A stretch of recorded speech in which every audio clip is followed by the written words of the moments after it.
check engine. Ayan o. Check engine tayo mga paps. Ito, check natin. May isa tayong fault dito. Ayan. With codes. Ayun mga paps, gusto magpa-scan o may check engine, basta naka-follow kayo tsaka subscribe sa YouTube natin tsaka sa page. Pre-scan natin yan. Magandang promo natin ngayon. Ayun, lumabas o. EGR, exhaust gas recirculation. Ang bilis sa tinakbo na 47. Ito mga paps, sa Euro 4 natin na L300, talagang kadalasan ang bilis na wala pang 50, may mga nagiging problema na tayo. Check engine, kundi naman sa turbo, kundi naman sa intercooler natin. Ito, exhaust gas recirculation sa 47k mileage pa lang. Ito yung ating pinaka EGR mga paps. Kailangan natin linisin. Kaya kung hindi mawala, hanapin natin kung ano pang problema. Kasi kung hindi talaga mawala, magpapalit tayo ng pinaka EGR valve. Siya yung recirculation ng gas. Kung hindi mawawala, i-reset muna natin ngayon. Pag hindi na siya bumalik, okay. Ibig sabihin nag-ano lang. Pero kung bumalik siya, kailangan mong palinis yung pinaka EGR valve. Apektuhan talaga takbo pag may problema EGR. Muna natin reset natin. Okay, banda tayo sa erase code. Okay. Ayan, clear na nga mga paps. Read console natin Didiretso ko nga sana na mabini. Pero meron pa rin mga ganyan tinatakbo na malayo kahit naka EGR fault. Ayan, i-reset natin vehicle has no fault na. Subukan natin i-start Okay yung mga paps, i-start na natin nawala yung fault ng check engine. Dahil nga sa EGR natin, hindi mo mababasa, kaya kagandahan talaga meron tayong scanner. Ayan, nawala yung fault ng mga paps. Pagka bumalik, palinis natin yung pinaka EGR valve. Baka puro carbon na yan. Sa bagay yung Mitsubishi, 60,000 talagang dumudumi EGR valve. Ito ba yun? Yan. Okay, ayos mga paps. Success naman, nawala Pwede na ibiyahe ng malayo-layo. Patay mo na. Patay mo na. Yun mga paps, subscribe lang kayo sa YouTube channel, Kulokoy Garage. Okay, yun nga mga paps may chinek tayo nakaraan na L300 na check engine, tapos EGR recirculation yung atin na check. Nawala siya, pero pagtakbo niya pa uwi sa kanila, nag-indicate na naman. Kaya nag-decision tayo na linisin natin yung pinaka EGR valve tsaka intake manifold para talagang malaman natin kung problema natin is yung carbon tsaka yung dumi. Eto, bakit nga ba talaga kailangan na linisin yung EGR tsaka ba't napakahalaga nito sa ating sasakyan, Kaya ito, nag-indicate yung ating check engine sa ating ating dashboard. At tapos na-check natin nga yung EGR valve, yung ating na-check dyan. Kaya yung mga paps, nag-decision tayo na linisin na natin yung EGR valve kasi nga dahil sa pagbalik nung check engine nung sasakyan ni tropa. Ayan. Okay, linisin natin para tingnan natin kung talagang sobrang dumi na. Kasi mga paps, isa nararamdaman niya rito is yung bago ka mag-start, parang hirap yung makina, may malakas yung vibration tsaka yung pag pinapatay na yung ating makina, Isa yun, tsaka hindi na ganun ka smooth yung takbo, medyo parang mabigat. Ayun. Okay. Okay, bali ito nga, maglilinis tayo EGR valve ng Mitsubishi L300, yung Euro 4 na paps, Kasi nga imilaw yung ating check engine dahil nga sa EGR na lumabas sa madumi. Kailangan natin i-drain yung coolant. Nandito tayo sa bandang right side ng radiator. Ayan, Ayun. Ito yung pinaka drain natin mga paps, yan. Hihitin lang natin pakaliwa.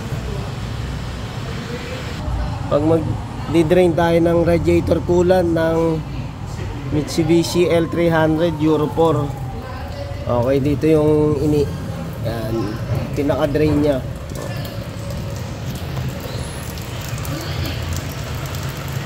Okay, kulay ng coolant natin, kulay blue. Bali ito mga paps, ang palitan ng coolant natin sa ganito. Ay, tumapon. Ayan. 80k mileage pataas, pwede na natin palitan yan yung radiator coolant. Oo, mga paps, sa 53k mileage itong Euro 4 ng L3, ano, nag-check engine na, kaya ang na-check natin na fault nito is EGR. Kaya yan, ang pinakamagandang gagawin natin, linisin natin yung pinaka EGR valve, sama na natin yung intake manifold. Tapos yun nga, tinanggal natin yung upuan para mas maluwag, ano, mga paps. Tapos syempre yung ating radiator coolant, yan, para kung sakali pwede pa natin ibalik yan. Kasi ang palitan naman niya mga 80k mileage, no? Basta masahod lang natin mas maganda. Ayun. Yung mga paps, first step natin, kung talagang kaya pa sa linis yung itong EGR valve, hindi naapektuhan, okay. Pero kung talagang magche-check engine pa rin siya dahil sa EGR valve, wala. Kailangan natin palitan yung pinaka EGR valve na yan, o kaya yung solenoid valve. Yan. Kaya maganda talaga mga paps, yung change oil natin sa mga gantong pagkakataon is wag natin sobra-sobrahan. Tamang change oil lang, halimbawa fully synthetic ka, huwag mo nang pawalagpasin ng kasi ito kay Idol lumagpas ng 10,000 to, umabot halos 14,000 kilometers bago pina-change oil ulit. Ayun, talagang medyo masikip lang pag gumawa tayo nitong mga ganito.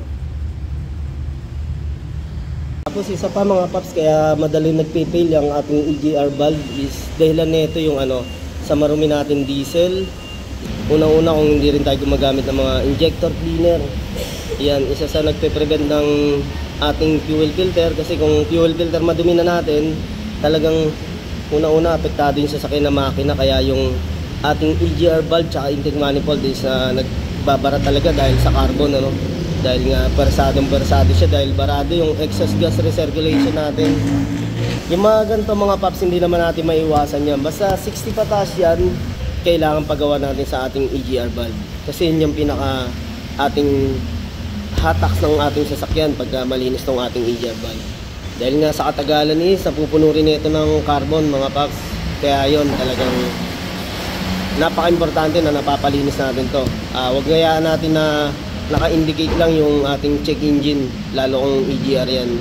Kasi una-una, ang lakas mo sa konsumo ng fuel, yun, pwede pa masira yung ating EGR valve. Pero kung halimbawa maaagapan nyo naman yan mga paps, pwedeng linis lang talaga yan. Gaya nga nitong sa tropa natin na yun ang nangyari, pabalik-balik yung EGR nya, reset lang kami, nagdesisyon na kami na linisin niya, Kaya yun, ngayon nagagamit niya ng maganda yung sasakyan, talagang hindi na rin naman indicate yung ating EGR na check engine dyan sa ating makina.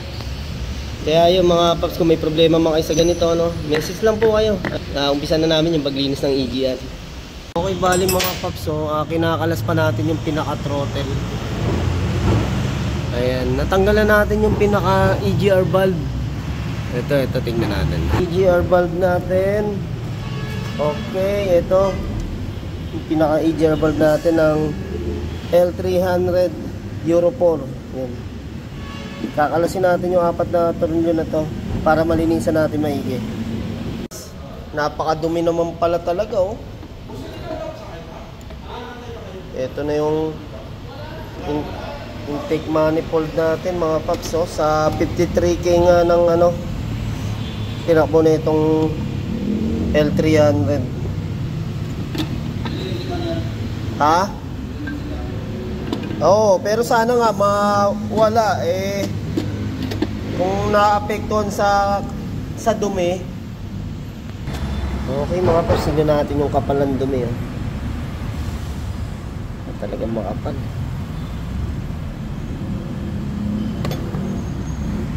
Okay, tingnan nga natin mga paps sa dumi ng combustion chamber.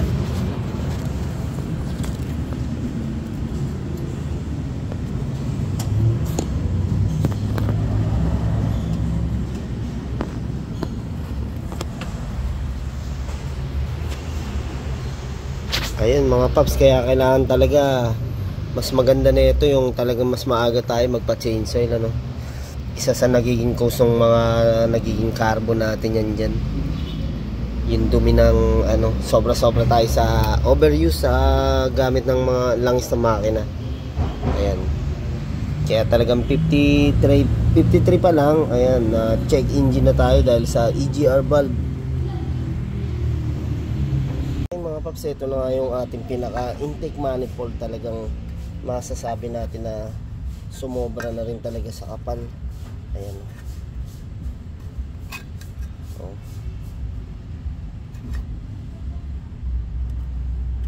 Grabe.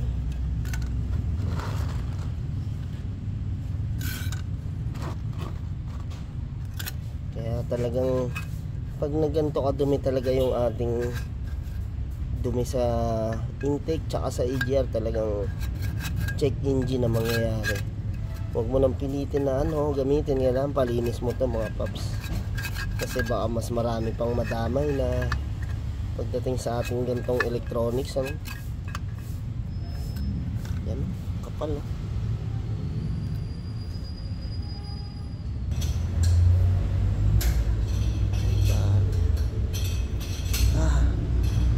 kapal.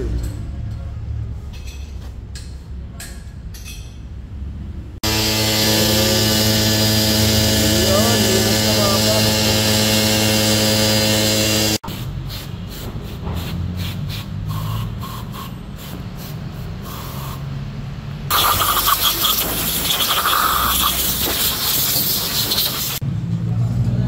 Kumusta na, partner?